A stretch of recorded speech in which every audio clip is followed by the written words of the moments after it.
என்ன இடம் இது இன்னைக்கு இங்கே கூட்டிகிட்டு வந்திருக்கீங்க? இது தம்பி, நம்ம ஃப்யூச்சரில் இந்த இடத்துல தான் நம்ம ஆசிரமம் ரெடி, நம்மளுடைய குடில் ஆசிரமம் சொல்கிறத விட நம்மளுடைய குடில் இங்கே தான் வரப்போகுது. சரி. நம்ம நிறையா ஸ்பிரிச்சுவல் ஆக்டிவிட்டீஸில் மெடிடேஷன் அது இதுன்னு சொல்லி கொடுத்துட்ருக்கோம் இல்லையா, அது எல்லா செயல்களுமே நம்ம வந்து இந்த இடத்துலேருந்து நடத்த போகிறோம். இந்த இடத்த நம்ம ரொம்ப வருஷமாக நமக்கு தெரியும் இங்கே இடம் இருக்கிறது. நம்மளால் அதை வாங்க முடியல. இப்போ சமீபத்தில் அதை வந்து வாங்கணும். இந்த இடத்த பார்க்குறதுக்கு முன்னாடி வந்து பார்த்திங்கன்னா நான் நிறையா வேணான்னு சொல்லிகிட்டே இருந்தேன். இங்கே வந்து பார்த்தோன்னே ஒரு 2000 வருஷம் பழமையான சிவன் கோயில் அப்படின்னு சொன்னாங்க. வரலாறு பார்த்தா தெரியும் எத்தனை வருஷங்கள் இருக்குதுன்னு சொல்லி. எனக்கு தெரிஞ்சு தோராயமாக ஒரு 1000 வருஷத்தையாவது தாண்டி இருக்கும். இந்த சிவலிங்கம் வந்து பராமரிப்பு இல்லாமலே இருந்துட்டு இருந்துச்சு. இது உள்ளே இருந்த சிவலிங்கம் வந்து உடஞ்சி பார்த்தீங்கன்னா அந்த புதருக்குள்ளே எங்கேயோ போட்டு வச்சுருக்கிறதா சொல்கிறாங்க, எங்கன்னு தெரியல. அப்புறம் இது யாரோ ஒரு அடியார் வந்து இதை சிவலிங்கத்தை இங்கே வச்சுருக்குறாங்க. இந்த இடத்துக்குள்ளே வந்தோடனே அந்த அட்மாஸ்பியர்லாம் பார்த்த உடனே எனக்கு பிடிச்சி போச்சு இடம். நான் நம்ம எங்கே அமைக்க போகிறோமோ, குடியில் எங்கே அமைக்க போகிறோமோ அந்த இடத்த கூட பார்க்கல. இது இந்த கோயிலை பார்த்த உடனே எனக்கு முடிவு பண்ணியாச்சு நம்ம இங்கே தான் பண்ண போகிறோம் அப்படின்னு. ஸோ நம்ம ஃப்யூச்சர் நம்ம வந்து ஒரு குடியில் அமைச்சு ஒரு சின்ன சின்ன வைத்தியங்களாக இருக்கட்டும், நம்ம ஸ்பிரிச்சுவல் ஆக்டிவிட்டீஸ், ஒரு மெடிடேஷனாக இருக்கட்டும், இது மாதிரி பல செயல்கள் வந்து நம்ம இங்கேருந்து செய்யலாம் அப்படிங்கிற ஒரு முடிவில் தான் இந்த இடத்துக்கு வந்திருக்கிறோம். ரொம்ப வந்தோடனே சென்டிமெண்ட்டாக எனக்கு இந்த இடம் ரொம்ப அட்டாச் ஆகிடுச்சு. ஸோ நம்ம இனி ஃப்யூச்சருக்கு அட்டாச்மெண்ட்டு நம்ம பண்ணக்கூடிய அத்தனை ஆக்டிவிட்டீஸ், அதாவது பப்ளிக் சர்வீஸ் தான் நம்ம பண்ணிகிட்டு இருக்கோம். இந்த பப்ளிக் சர்வீஸ் ரிலேட்டடாக இருக்கக்கூடிய அத்தனை விஷயங்களுமே நம்ம இந்த இடத்துலேருந்து தான் செய்ய போகிறோம். சகஸ்ரா ஃபவுண்டேஷன் ஃப்யூச்சரில் இங்கே நடக்கும். அதுக்குள்ளார எனக்கு ஒரு சின்ன ஆசை, ஒரு நல்ல கோயில் மாதிரி கட்டிடணும். பார்த்தீங்கன்னா அது தெரியும், பார்த்தீங்கன்னா சிவலிங்கம் கீழே தான் இருக்குது. ஒரு சின்ன ஷெட்டு தான் பண்ணியிருக்கிறாங்க. மழை பெஞ்சாலும் தண்ணி ஃபுல்லாக உள்ளே தான் வருது. ரெண்டாவது உள்ள பைரவர் இருக்கிறாங்க, விநாயகர், அது இது நிறைய ஸ்டாச்சுஸ் எல்லாம் இருக்குது, சிலைகள்லாம் இருக்குது. சரியான முறையில் பராமரிப்பு இல்லை. நம்ம இப்போதைக்கு நம்மளால் பராமரிக்க முடியும். இந்த கோயிலெலாம் கட்டுறதுங்கிறது பெரிய விஷயம். அது நம்மளால் முடியுமான்னு தெரியல. அவர் மனசு வச்சாருன்னா நடக்கும். இப்போதைக்கு நம்ம அது என்ன செய்யணுமோ அந்த வேலைகளை நம்ம செஞ்சுக்கிட்டு இருக்கிறோம். சைட் பை சைட் நம்மளுடைய அந்த குடில் அமைப்பு வேலைகளையும் செய்யணும் அப்படிங்கிற ஆசையில் இருக்கிறோம்.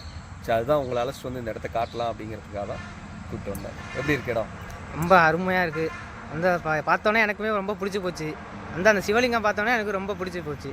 அதான், யார் வந்தாலுமே ஃபஸ்ட்டு யார் வந்தாலும் இந்த இடத்த பார்த்த உடனே வந்து ஃபஸ்ட்டு அட்ராக்ட் ஆகிற விஷயம் இந்த லிங்க திருமேனி தான். இதை பார்த்த உடனே அப்படியே ஸ்டன் ஆயிடுறாங்க. இவ்வளோ பெரிய சிவலிங்கம் இந்த இடத்துக்கு, வயலுக்கு நடுப்புற, இந்த தோட்டத்துக்கு நடுப்புற இருக்குது, இது யாரும் பார்க்குறது இல்லையா, பூஜை நடக்கிறது இல்லையா அப்படின்னு கேட்குறாங்க. பட் ஆனால் யாரோ ஒரு அடியார் வராங்க. நான் இன்னும் அவங்கள சரியான முறையில் அவங்கள காண்டாக்ட் பண்ணல. அவர் மட்டும் வந்து பார்த்திங்கன்னா ஏதோ வாரத்துக்கு 2-3 நாள் ஏதோ வராரு போல இருக்குது. வந்து அபிஷேகம் பண்ணிவிட்டு வஸ்திரம் துணியெல்லாம் மாற்றிட்டு ருத்ராட்ச மாலையெல்லாம் கொஞ்சம் அலசி போட்டுட்டு போகிறாரு. பட் ஆனால் அது பத்தாது. இப்போ நான் வந்து டிவோட்டி தான். ஸோ ஏதோ நம்மளால் முடிஞ்சதை அடுத்து செய்யணும். இது மாதிரி எண்ணங்கள் இருக்கிறவங்க எல்லோரும் கட்டாயம் வந்தாங்கன்னா இது பெரிய ஒரு விஷயமாக உருமாறும். இது பார்த்திங்கன்னா இந்த கோயில் ரொம்ப பழமையான கோயிலுங்கிறதுக்கு என்ன ஒரு எக்ஸாம்பிள் அப்படின்னு பார்த்தீங்கன்னா, இங்கே வாங்க காட்டுறோம். கல் இருக்குது பார்த்தேன்.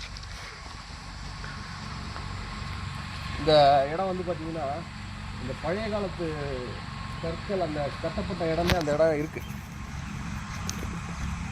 கோயில் கிட்ட காட்டுறேன்.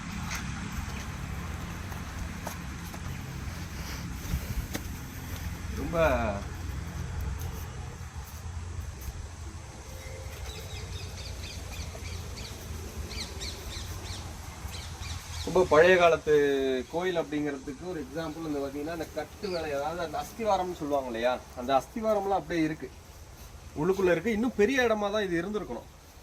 ஆக்சுவலாக இது கோயிலோட ஏதோ ஒரு மண்டபம் தான் இது. இன்னும் கோயில் முன்னாடி இருந்திருக்கும்னு நினைக்கிறேன்.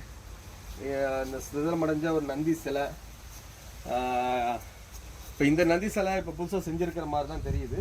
இது திருமேனியுமே இப்போ புதுசாக செஞ்சது தான். பழசு ஏதோ அந்த புதருக்குள்ளே இருக்குங்கிறாங்க. 2 ஆஞ்சநேயர் சிலை இருக்குது. ஸோ இது மாதிரிலாம் இருக்குது. பார்த்தீங்கன்னா இந்த பேஸ்மெண்ட் அப்படியே இருக்குது. இந்த பழைய காலத்து பேஸ்மெண்ட் அப்படியே இருக்குது. ஸோ இதெல்லாம் எடுத்து நம்ம நல்லபடியாக செய்யணும் அப்படிங்கிறது நம்மளுடைய எண்ணம். பார்ப்போம், அந்த இறைவனுடைய அருளில் நல்லபடியாக செய்வோம். இது சிவன் மேலே பக்தி இருக்கக்கூடிய நிறைய அன்பர்கள்லாம் இருக்கிறாங்க. அவங்கெல்லாம் ஒன்றா சேர்ந்து இதை அடுத்த நிலைக்கு கொண்டு போவோம். நம்மளுடைய குடிலையும் இங்கே தான் நிறுவ போகிறோம். நிறுவி நம்ம அடுத்து பொதுமக்களுக்கு இது சார்ந்த சேவைகள், மருத்துவம் சார்ந்த சேவைகள், ஆன்மீகம் சார்ந்த சேவைகளை நம்ம அடுத்தடுத்து கொண்டு போயிட்டே இருப்போம். எல்லாரும் கூட சேர்ந்து நல்லபடி எல்லாரும் ஒன்றாவே பயணிப்போம் அப்படின்னு